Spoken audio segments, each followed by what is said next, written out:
Good morning to all students. Today I am taking the topic care of the newborn baby.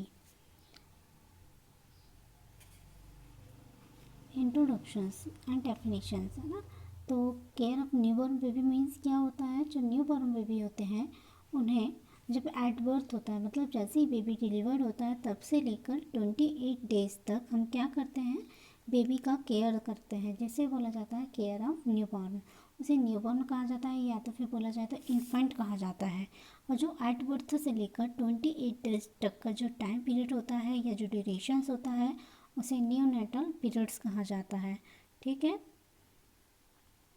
के AIIMS, अब सबसे पहले क्या breast feeding के बारे में क्या पढ़ना चाहते हैं। एम्स मतलब लक्ष्य, उसके क्या लक्ष्य हैं। तो सबसे पहले इसमें लिखा है कि इस्टेब्लिशमेंट ऑफ रेस्पिरेशंस, हमको रेस्पिरेशन रेट को क्या करना चाहिए, रेस्पिरेशंस को निर्धारित करना चाहिए। दूसरा है प्रिवेंट ऑफ हाइपोथर्मिया, हमको जो हाइपोथर्मिया मतलब जो इसका टेम्परेचर नॉर्मल से बहुत ज़्यादा लो हो गया है उससे हमको बचाना चाहिए। थर्ड नंबर है establish of breast feeding, breast feeding को हमको निर्धारित करना है।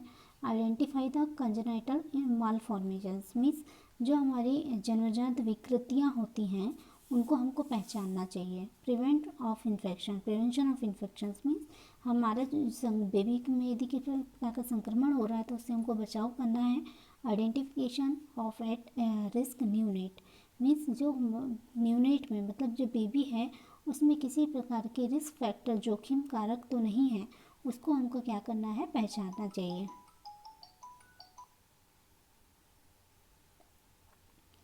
केयर ऑफ न्यूबॉर्न बेबी, तो सबसे पहले हम क्या करते हैं, केयर करते हैं। सबसे फर्स्ट है प्रिपरेशन बिफोर डिलीवरीज, हमको क्या करना चाहिए, जो डिलीवरी होने वाली रहती है उससे पहले ही हमको प्रिपेयर करके रख लेना चाहिए। नेक्स्ट है immediate care of the at birth of care and after birth, means हमको क्या करना है, उसको जैसे ही बेबी का बर्थ हुआ है, बेबी के बर्थ के बाद हमको इमीडिएट केयर करना चाहिए। थर्ड नंबर है एसेंशियल पोस्टनेटल केयर, उसको क्या करना है, पोस्टनेटल केयर भी प्रोवाइड करना है। तो केयर ऑफ न्यूबॉर्न बेबी जो हम उसको दो भागों में डिवाइड किया गया है। फर्स्ट हमारा immediate care of the newborn और सेकंड होता है routine care of the newborn. मतलब इमीडिएट मतलब होता है तुरंत, है ना, जब बेबी जैसे ही डिलीवर्ड होता है तो तुरंत हमको क्या केयर देनी चाहिए। और सेकंड है रूटीन केयर, रूटीन केयर में हम क्या करते हैं, जो डेली केयर होती है उसमें न्यूबॉर्न बेबी को कैसे केयर दी जाती है उसके बारे में हम एक्सप्लेन करेंगे। तो सबसे पहले दिखाया है इसने immediate care of the newborn. तो न्यूबॉर्न बेबी होता है उसके लिए सबसे पहले हम क्या कौन सी केयर करते हैं, टू मेंटेन पेशेंट एयरवे, हमको क्या करना है, जो पेशेंट है, पेशेंट मतलब या पेटेंट बोला जाए तो ठीक है, जो बेबी होता है ना, बेबी की एयरवे को हमको श्वसन मार्ग को क्या करना चाहिए, क्लियर करना चाहिए। क्यों करना चाहिए, क्योंकि जन्म के तुरंत बाद ये जो एयरवे है इसको यदि क्लियर करना बहुत ज़्यादा आवश्यक होता है, क्योंकि एयरवे को यदि क्लियर नहीं करेंगे तो हो सकता है बेबी के श्वसन मार्ग में किसी प्रकार की कोई भी प्रॉब्लम समस्या हो सकती है। क्योंकि जो एमनियोटिक फ्लूइड होता है हो सकता है बेबी या कोई श्लेष्मा वगैरह जो होता है वो रेस्पिरेटरी मार्ग में भर जाता है, तो उसे हमको क्लियर करना चाहिए। नेक्स्ट है जैविक चिन्हों का आंकलन करना, यानी मॉनिटरिंग ऑफ वाइटल साइन। तो हम क्या करेंगे, जैविक चिन्हों का आंकलन करेंगे। जन्म के पहले मिनट में हम क्या करते हैं तथा 5वें मिनट में अबगार स्कोर चेक करते हैं। और अबगार स्कोर आपको मैंने पहले पढ़ा चुका है कि अबगार स्कोर में हम जैसे नवजात शिशु की रेस्पिरेशन रेट हो गई, हार्ट रेट हो गई, मसल स्टोन्स हो गए, रिफ्लेक्शंस हो गए, स्किन कलर हो गया, ये सब को हम क्या करते हैं अबगार स्कोर में चेक किया जाता है, जिससे हम अनावश्यक रूप से या जो बेबी में असमानताएं होती है उसको पता लगा सकें। थर्ड नंबर है maintenance of the normal body temperatures, हम क्या करते हैं, बेबी का जो नॉर्मल बॉडी टेम्परेचर्स है उसको मेंटेन किया जाता है। क्यों, क्योंकि बेबी को हाइपोथर्मिया की कंडीशंस हो सकती है और हाइपोथर्मिया से हमको बचाना चाहिए, है ना। तो यदि किसी पर्सन को हाइपोथर्मिया बहुत ज़्यादा हो गया, मतलब जो टेम्परेचर है बहुत ज़्यादा लो हो गया है, उस कंडीशन में बेबी को हमको बाहर वातावरण में नहीं रखना चाहिए, ठीक है। और जो नवजात शिशु है उसको कपड़े को या उसको एक्सपोज ज़्यादा नहीं करना चाहिए। जैसे वो लेबर रूम में है तो उस कंडीशन में जो लेबर रूम का जो टेम्परेचर है वो 36.5 डिग्री सेल्सियस होना चाहिए। फिर है जैसे ही बेबी डिलीवर्ड होता है तो तुरंत बाद हमको सूखे कपड़े से पोंछना चाहिए। फिर गर्म तौलिए से उसको लपेट देना चाहिए। नवजात शिशु को अनावश्यक रूप से खुला नहीं रखना चाहिए। और नवजात शिशु को जो मदर जो होती है ना उसे सीने से चिपका कर रखना चाहिए, जैसे बोला जाता है KMC। KMC मतलब कंगारू मदर केयर। ये माँ भी दे सकती है और फादर भी दे सकता है। नेक्स्ट है, यदि शिशु का हम एग्जामिनेशंस करते हैं, यदि शिशु का क्या किया जा रहा है, एग्जामिनेशन किया जा रहा है या रिसक्सिटेशन हो रहा है, उस दौरान पर हमको हीटिंग बल्ब या तो फिर रेडिएंट वार्मर का उपयोग करना चाहिए। नेक्स्ट है, नवजात शिशु को ब्रेस्ट फीड करवाने के लिए मदर को क्या करना चाहिए, एंकरेज करना चाहिए, प्रोत्साहित करना चाहिए। नेक्स्ट है care of the umbilical cord. हमको अम्बलाइकल कॉर्ड को क्या है, क्लैंप करना और काटना चाहिए। जैसे नाभि नाल को हम क्या करते हैं, अम्बलाइकल कॉर्ड को 2 स्थानों से कट किया जाता है। पहले स्थान में क्या है, जब पहले स्थान में हम कट करते हैं तो वो 2.5 कट तो किया जाता है। कट करने के बाद हमको क्लैंप भी किया जाता है। क्लैंप कहाँ कहाँ किया जाता है, पहला हम जो क्लैंप करते हैं, पहला जहाँ हम लोग उसको बांधते हैं तो वो 2.5 सेंटीमीटर में बांधा जाता है। और दूसरा जब हम बांधते हैं तो वो कब बांधा जाता है, कितने सेंटीमीटर, 5 सेंटीमीटर में उसको बांधा जाता है, जिससे कि हैमरेज वगैरह ना हो। और जहाँ हमने क्लैंप किया है वहाँ पर बेबी को क्या करना है, हलचलों से बचाना है, उसे चोट ना लग पाए, अच्छी तरीके से उसका उपयोग करना चाहिए। ठीक है। और नेक्स्ट क्या है कि जो अम्बलाइकल कॉर्ड को जहाँ पे हम क्लीन किया है वहाँ पर एंटीसेप्टिक सॉल्यूशन से हमको कॉटन से क्या करना है, गॉस-पीस से उसको ड्रेसिंग करना है, उसको क्लीन करना चाहिए डेली। नेक्स्ट है केयर ऑफ द आइज़।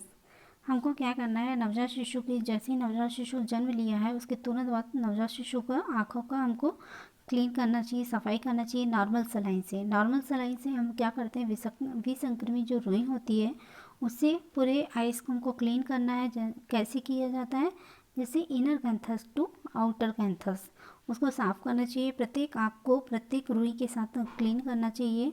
ठीक है। आँखों में किसी प्रकार को की कोई सूजन या डिस्चार्ज या जो रेडनेस है यदि है तो उसको तुरंत हमको चेक करना चाहिए। नेक्स्ट है केयर ऑफ द स्किन। हमको क्या करना है, उसकी स्किन को पूरी तरीके से साफ़ करना है, पूरे स्किन को पोंछना है। जैसे कि म्यूकस या रक्तस्राव वगैरह हो गया है या कोई भी चीज़ फ्लूइड इकट्ठा हो गया है, फ्लूइड है, तो उस कंडीशन में हमको क्या करना है, सावधानीपूर्वक उसको पोंछना चाहिए। त्वचा की सफाई करें, ज़्यादा तेज़ी से ना रगड़ें। ठीक है। तो ये सब करने और बेबी को जो रहता है वो हाइपोथर्मिया से बचाव के लिए प्रारंभिक में 24 से 48 घंटे के अंदर हमको स्नान नहीं करवाना चाहिए। नेक्स्ट है एडमिनिस्ट्रेशन ऑफ विटामिन के।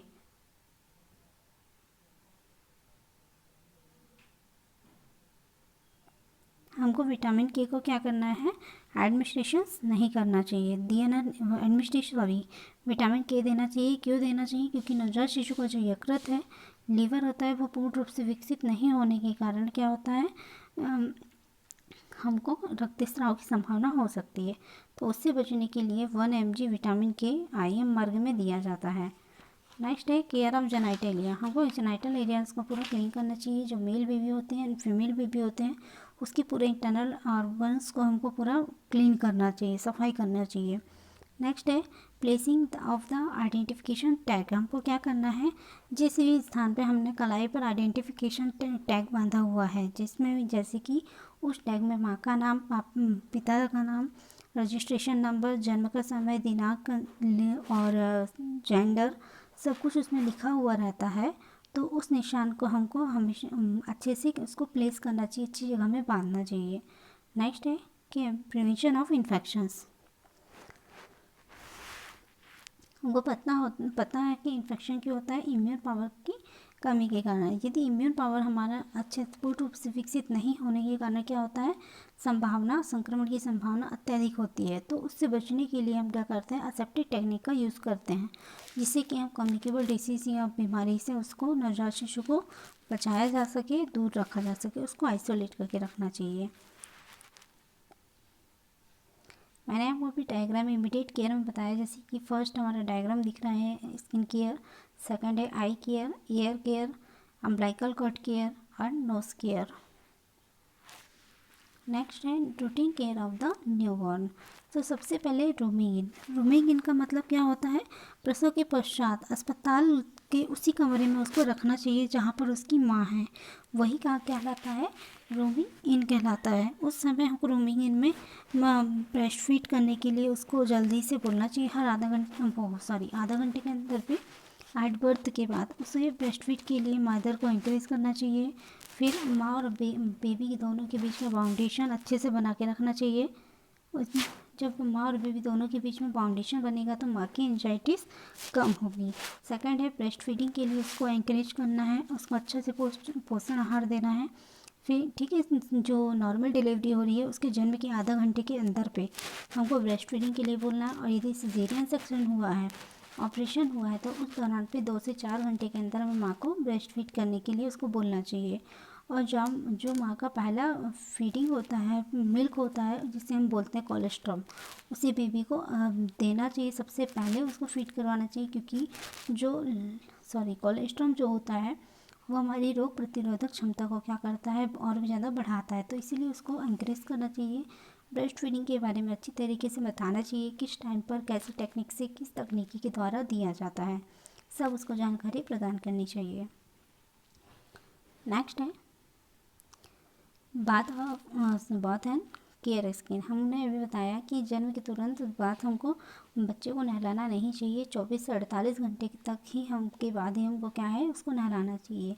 क्योंकि उसमें क्या होता है, उसके शरीर में वर्निक्स कैसियोसा हो गया, मेकोनियम हो गया, ये म्यूकस हो गया, तो इन्हें सावधानीपूर्वक रुई से हमको पोंछना चाहिए, रगड़ना नहीं चाहिए। और उसको बेबी को टब बाथ दे सकते हैं, और यदि टब बाथ नहीं दे सकते और हाइपोथर्मिया की कंडीशंस हो सकती है तो उससे बचने के लिए हमको स्पंज बाथ उसको देना चाहिए। फिर इन्फेक्शन से प्रिवेंट करना चाहिए। नेक्स्ट है वेट रिकॉर्डिंग। हमको क्या करना है, बच्चे जो होता है उसके तुरंत बाद हमको बेबी का वेट लेना चाहिए, और बेबी के लिए वेट लेने के बाद उसको तो फिर हर 5 डेज़ के अंदर 10 डेज़ के अंदर फिर से उसका वेट लेना चाहिए। नेक्स्ट है एडवाइस टू पेरेंट्स है ना। हमको क्या करना है, पेरेंट्स को एडवाइस करना चाहिए कि जब वो घर चले जाते हैं उसके बाद हमको अच्छे से न्यूट्रिशन लें, अच्छा पोषण आहार लेना चाहिए, कैसे ब्रेस्ट फीड करवाई जाती है, ठीक है, टीकाकरण कब कब करवाना है, शिशु की देखभाल कैसी करनी चाहिए, उसका व्यवहार को कैसे नोट करना चाहिए कि बच्चा कैसे रो रहा है, और यूरिनेशन पास आउट कर पा रहा है कि नहीं, एक्टिविटीज़ कर पा रहा है कि नहीं, ये सभी चीज़ों को नोट करना चाहिए। एंड फॉलोअप केयर देनी चाहिए। बेबी के क्लोथ को चेंज करना चाहिए। और identifications of early sign of disease, यदि किसी प्रकार का डिसीज़ होने वाली है तो हमको पहले से ही उसको पहचानना चाहिए। जैसे कि यदि बच्चा जो है फीड नहीं कर पा रहा है तो उसको नोट कर लें, अत्यधिक रो रहा है तो भी इसको नोट कर लें, जन्म के 24 घंटे के बाद तक भी यदि वो मेकोनियम पास नहीं कर पा रहा है तो भी उसको नोट करना है, ठीक है। नेक्स्ट है यदि इसके श्वसन में, सांस लेने में तकलीफ़ हो रही है तो भी इसको नोट करें। और 24 घंटे के अंदर पे 24 से 48 घंटे के अंदर में यदि वो यूरिन पास आउट नहीं कर पा रहा है तो सबको क्या नोट करना चाहिए। लगातार यदि कंटिन्यू उल्टी कर रहा है, दस्त कर रहा है, या कोई भी पीले, उसका हाथ पैर पीले पड़ रहे हैं या दौरे आ रहे हैं, तो ये सभी चीज़ों को हमको नोट करके तुरंत हमको डॉक्टर के पास उसको ले जाना चाहिए। डायग्राम में आप देख सकते हैं ब्रेस्ट फीड है, और क्या बोलेंगे उसको, वेट रिकॉर्डिंग कर सकते हैं, ठीक है। बेबी के क्लोथ का कब कब टाइम टू टाइम उसको चेंज करना चाहिए, टब बाथ उसको प्रोवाइड करना चाहिए। Care of the normal neonate at home. हमको क्या करना है, जब न्यू बॉर्न बेबी जो होता है, जब बेबी को घर ले जाया जाता है अस्पताल से डिस्चार्ज करके, तो भी हमको अच्छे से समझाना है कि होम पे वो कैसे करें, कैसे केयर प्रोवाइड करें। जैसे कि protect from cold and heat. हमको क्या करना है, कोल्ड एंड हीट, उसको ठंडा और एवं गर्म दोनों से बचाना है। अम्बिलिकल कॉर्ड को सही तरीके से क्लीन करें एवं उसको ड्राई रखें। जो कॉर्ड्स है उसमें की 3rd नंबर है, don't apply anything on card. मतलब जो अम्बिलिकल कॉर्ड है, अम्बिलिकल कॉर्ड में किसी प्रकार का कोई भी एप्लीकेशन जो है वो अप्लाई नहीं करना है। नो एप्लीकेशन इन आई में भी किसी प्रकार का एप्लीकेशन नहीं देना है। उसको एक्सक्लूसिव ब्रेस्ट फीडिंग करवाना चाहिए डे एंड नाइट दोनों में, और कब तक करवाना चाहिए, 6 मंथ तक। नेक्स्ट है clothing of the baby. Baby की क्लोथिंग को कम से कम दिन में 3 बार उसको चेंज करना चाहिए। ये आप डायग्राम भी इसको देख सकते हैं।